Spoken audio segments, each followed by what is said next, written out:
fast changing and news breaks at lightning speed.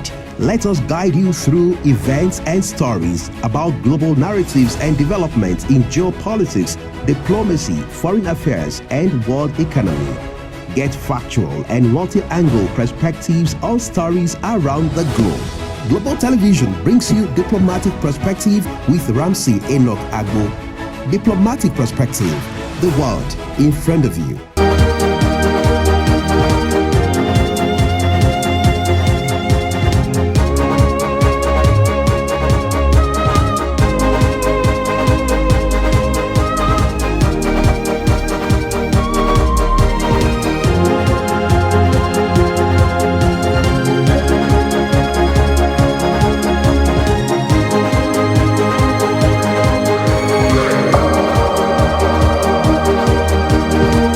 Hello and welcome to another beautiful day again on Diplomatic Perspective. Diplomatic Perspective is that program where we bring you to speed with happenings around the globe with different perspectives from people who are newsmakers, from authorities and professionals, and even from people right at the field, people who are actually at the middle of the whole situation. A very special welcome. Today we will be looking at something very important, and of course different stories will be coming on your way today. My name is Ramsey Enoch Agbo. Many thanks for joining us. This is Global Television, and Global Television is on DSTV channel 365 and Star Times channel 276. Now, let's go into the discussion for the day as we get started from the United States of America. Are you aware that Charlie Kirk, the man who has made mark at a very tender age, who passed on, the way he passed is not a pleasant way. He was shot even on active duty. Now, his death has commanded a lot of attention. Not just commanding attention alone, a lot of people from different tribes and tongues all over the world, including Nigeria, have paid tribute to this young man. And Trump praises the conservative giant at Mega. Now let's just look at some very important issues right here. I'm taking you through a little story of how it actually happened right there at the Mega Memorial event. Let me just give you a little understanding of who Kirk is. Kirk is 31-year-old, and he was shot in the neck by a young man. When did this happen? It happened in September 10th, while he was speaking at Utah University as part of his popular public debate series. This is something he does all the time. This is not the first time. This is one man that has imparted lives across the globe. People in Nigeria, including myself, have benefited from Kirk as it has to do with his ideologies, not just his ideologies, his achievement, and everything he stands for. But this young man was actually killed. He was murdered at the Utah University. And of course, what was he doing? He was carrying out his normal assignment. Well, authorities have actually arrested a suspect after 33 hours manhunt, looking for the man, the young man, the suspect that killed Charlie Kirk. The killing has inflamed often a lot of controversy, acrimonious and sometimes violent political divisions in the United States. According to what people are suspecting, they said some persons, this is the truth, no matter what you do in life, some persons will be on your side, and there are people who would not support whatever it is you are doing. And as a matter of fact, the United States has never been the same since Charlie Kirk was murdered, was killed. at Ota University. Well, I know some persons may be feeling hot right now watching this program, but then that is part of life. And according to the information authorities says, the suspected gunman cited the hatred he believed was struck by Kirk. And of course, I don't know, but then Kirk in his own was a vitriolic critic, because there are so many things he doesn't believe in. There are so many things that he does not subscribe to, and he never held it back. He talks about it all the time, and some persons are not satisfied with that. Well, I wouldn't want to go into all of that now, but then you can just go read up the history and the life of the late Charlie Kirk. But then some very significant things happened.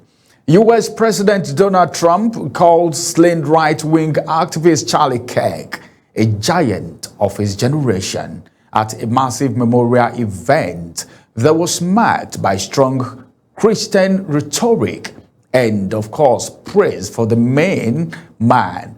Many speakers referred to him as a martyr, including the President of the United States of America, Donald Trump.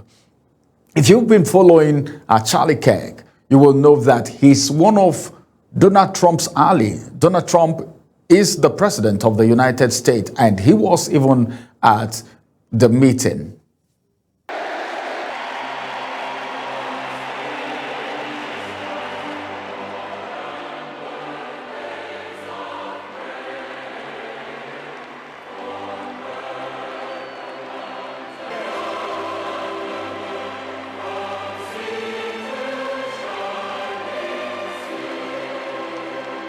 Charlie's murder was not just an attack on one man or one movement. It was an attack on our entire nation. That was a horrible attack on the United States of America. It was an assault on our most sacred liberties and God-given rights. The gun was pointed at him, but the bullet was aimed at all of us. That bullet was aimed at every one of us. It's eternal. And I just want to say we love him. And he's looking down at us right now, and he's saying, wow, that's a great crowd. He's saying, that's a great crowd.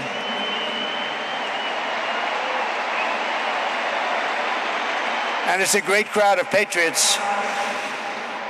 But that's why I will soon award Charlie the nation's highest civilian honor, the Presidential Medal of Freedom. It's the highest civilian honor. On that terrible day, September 10th, 2025, our greatest evangelist for American liberty became immortal. He's a martyr now for American freedom. I know I speak for everyone here today when I say that none of us will ever forget Charlie Kirk, and neither now will history.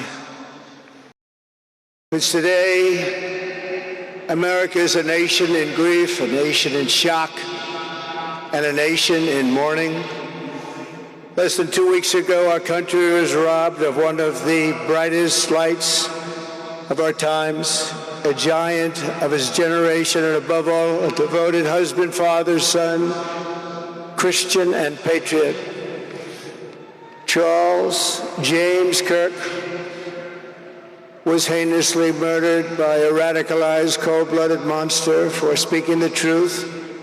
Well, you don't need to be told before you know that he's supposed to be referred to as a martyr. Now, let's let you know that the service drew an extraordinary level of attention and security, with the top brass of Trump's administration joining tens of thousands in attendance, and some of the United States media liken it to a state of funeral. It is a state funeral because everyone in the United States is either you are there. You need to see how the venue was jam-packed with people. This is to tell you of how much this man is loved, is valued.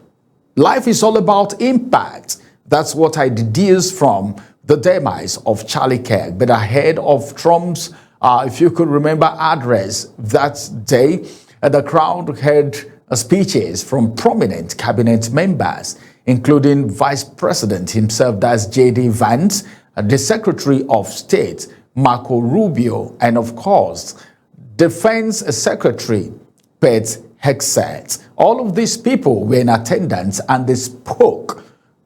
Well, that's to tell you of how much Charlie Kirk has been loved. Charlie suffered a terrible fate, my friends. We all know it.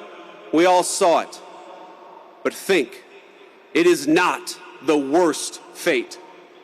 It is better to face a gunman than to live your life afraid to speak the truth.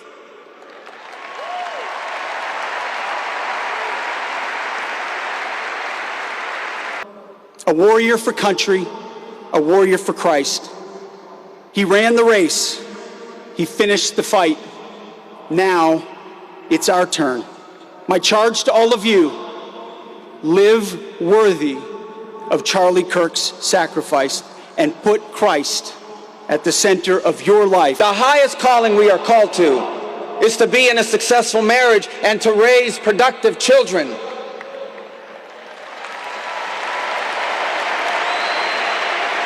And a movement that taught them that ours was not a great country, but the greatest, most exceptional nation that has ever existed in the history of all of mankind. And that it's worth fighting for, it's worth defending, it's worth preserving, and it's worth passing on to the next generation. The day that Charlie died,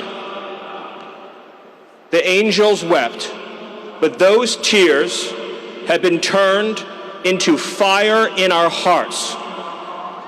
And that fire burns with a righteous fury that our enemies cannot comprehend or understand. It's truly remarkable, the life that he lived, and a life that, is going to precede him in his name, in his legacy. And, he brought so many good things into my life, and exactly what Erica said, being a real man is owning those values, and I hope to own them. Among others, speakers were right-wing media personalities. Tucker Carlson was also there, Trump's chief of staff, Susie Wiles, and of course, Director of National Intelligence, Tulsi Gabbard. All these people were there, and dignitaries like this don't just attend funerals, but then they were there because probably Charlie Kirk has made an impact in their life. Whatever happens next in America, I hope it's in this direction because God is here and you can feel it. And Charlie would have loved this, not just because he loved large groups of people, but because ultimately he was a Christian evangelist. It's already bigger than MLK. It's already bigger than JFK. I think this is truly a turning point for America. This is a really big deal. Right here. This is an enlightening for a lot of people that have unfortunately fallen to the media and to their counterparts and their peers that have, really unfortunately pushed narratives that are untrue and unjust. So I think Charlie's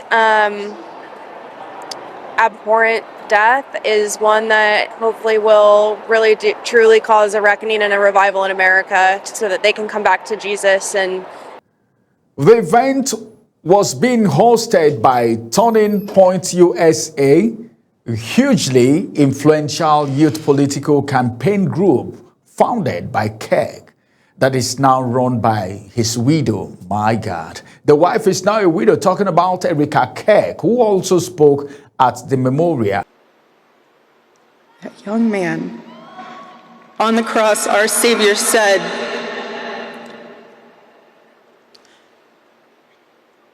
"Father, forgive them, for they not know what they do." That man, that young man, I forgive him.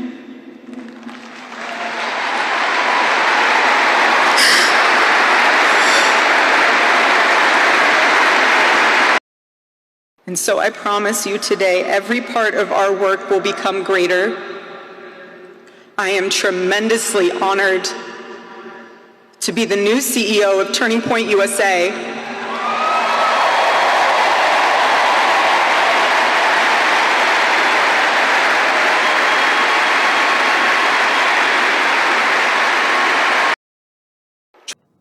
Wow, what a speech, what a speech. One of the significant things that happened during the funeral is the fact that Erika had to forgive the young man that shot the husband. Thousands of people had lined up hours before the event even began, hoping to get into the 63,000-seat American football stadium, hosting the service and honor the young Republican star.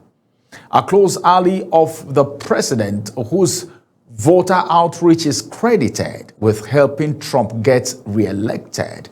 That's to tell you of how vital he is to this administration in the United States of America. That was last year. Then Jeremy Slotman, a 21-year-old biology student, because he impacted a lot of lives, including students, and that student says Keck gave him the courage to express his belief on campus. Keck used his millions of social media followers, all right, the massive audience of his podcast and appearances at the university to bolster Trump with young voters and fight for a nationalist, Christian-centric political ideology, which they actually succeeded in. U.S. lawmakers also, now to the next story. U.S. lawmakers meet China's vice premier during rare trip. That is a delegation of United States bipartisan lawmaker led by Democratic Congressman Adam Smith. They met China's vice premier.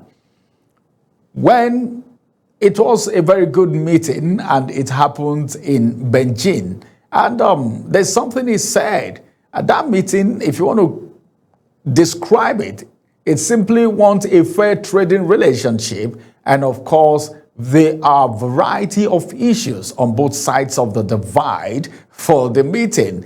According to what he said they have to figure out how to balance those so that they can have a fair and reasonable access to each other's market. Very important. No institution exists in isolation. All right. And that's the reason on diplomatic perspective, oftentimes you hear us talk about international relations and diplomacy, international trade, and how nations of the world rely on themselves, especially when it has to do with import and export. According to Smith, he said during the meeting that, well, the essence is for them to rely on themselves, and not just relying on themselves, but also to ensure that there is a reasonable access to each other's market, which is very important. All right, now let's get to another story now. We are moving to the United Kingdom. Recognition of Palestinians merely the beginning. You ain't seen nothing yet. This is coming from the Palestinian Mission. This is one issue that have actually stirred up a lot of controversy, a lot of reactions from world leaders. And as a matter of fact, it will interest you to know that the head of the Palestinian Mission to the United Kingdom, Hussam Zumlot, says Britain's formal recognition of the Palestinian state is not the destination, adding that it is merely the beginning. The Frost Foundation stepped towards closing that historic file, righting the wrongs, making sure that Britain takes its historic responsibility towards the Palestinian people. That's very important. To open up, we simply want a fair trading relationship. And there are a variety of different issues on both sides, but we have to figure out how to balance those so that we have fair and reasonable access to each other's markets. Well, that's not all. This is one thing that a lot of people have been fighting for. A lot of people, the Israel and Palestine war has been there for a very long time. We talk about this all the time. There is no way you want to talk about anything globally, anything international. In fact, if you get to maybe feed on international news or just get into any channel that talks about international stories, you hear them saying so many things about the fight between Russia and Ukraine, then the Israel and Palestinian war, which has raged for a very long time. What's the problem that cannot be settled? Now, there are recognitions coming from some countries that the Palestinian state is being recognized. And that's, some persons were asking questions. Someone asked a question on social media. Well, I can't bring you that detail right now. I would have shown you what it is, but in our subsequent programs, we'll let you know about all of that. Someone asked on social media to say, all right, the Palestinian state, where is going to be the capital? And I was wondering, capital cannot be an issue. Anywhere can be capital. But then, is that the right thing? Can we say in earnest that the Palestinian state has come to stay? All right.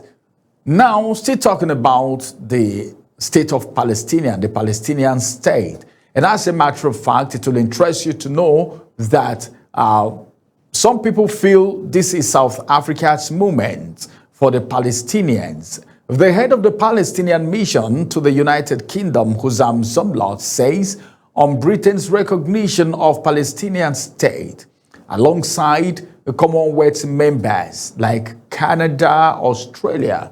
And while he was speaking from the Palestinian mission in London, Zomlot adds that what they need is to bring America to international consensus rather than wait for America to come to its senses. Wow. This is a big one.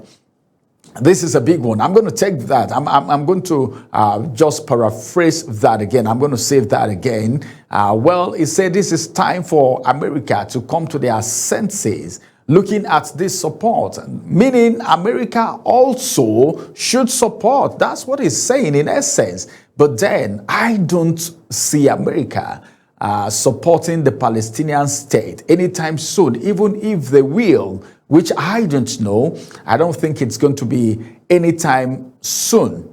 Track up 2. The terms upon which we would act in line with our manifesto to recognize Palestinian statehood. That moment has now arrived. So today, to revive the hope of peace and a two-state solution, I state clearly, as Prime Minister of this great country, that the United Kingdom formally recognizes the state of Palestine. We recognized the state of Israel more than 75 years ago as a homeland for the Jewish people. Today, we join over 150 countries who recognize a Palestinian state also. Well, these are the speculations. These are what people are saying from around the world. Well, as a matter of fact, so many things happening from around the globe. Let's go on a quick break. After this break, we'll return. And on Diplomatic Perspective, we will bring you different perspective of what some persons think about certain things happening around the world, from Nigeria to outside the world. This is Diplomatic Perspective. Stay with us. The world is fast changing and news breaks at lightning speed. Let us guide you through events and stories about global narratives and developments in geopolitics, diplomacy, foreign affairs, and world economy. Get factual and multi-angle perspectives on stories around the globe. Global Television brings you Diplomatic Perspective every Monday and Friday with Ramsey Enoch Agbo. Diplomatic Perspective, the world in front of you.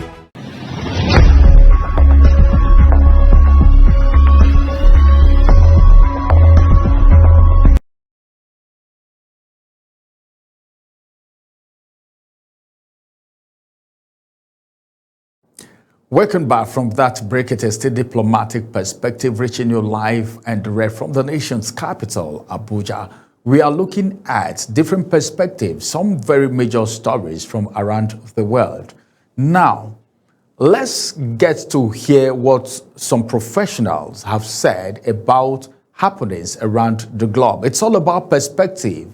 You may have your own perspective to certain stories, to some happenings, but then let's hear from one or two professionals as it has to do with some issues, pertinent issues around the globe. Mr. Speaker, in light of additional information in emails written by Peter Mandelson, the Prime Minister has asked the Foreign Secretary to withdraw him as Ambassador to the United States.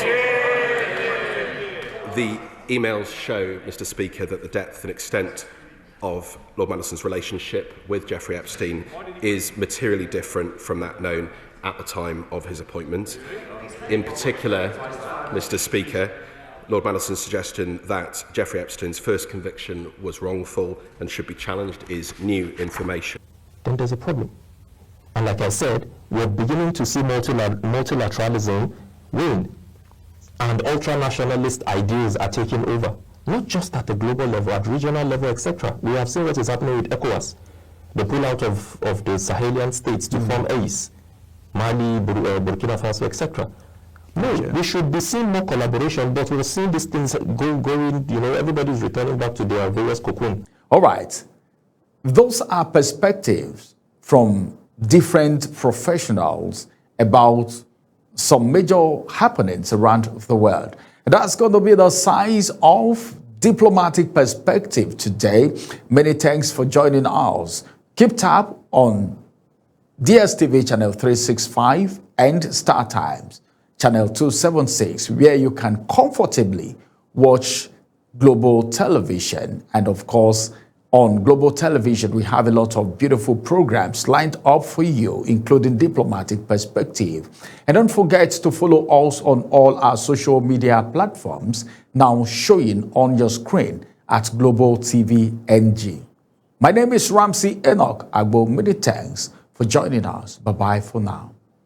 The world is fast changing and news breaks at lightning speed. Let us guide you through events and stories about global narratives and developments in geopolitics, diplomacy, foreign affairs, and world economy. Get factual and multi-angle perspectives on stories around the globe. Global Television brings you Diplomatic Perspective every Monday and Friday with Ramsey Enoch Agbo. Diplomatic Perspective, the world in front of you.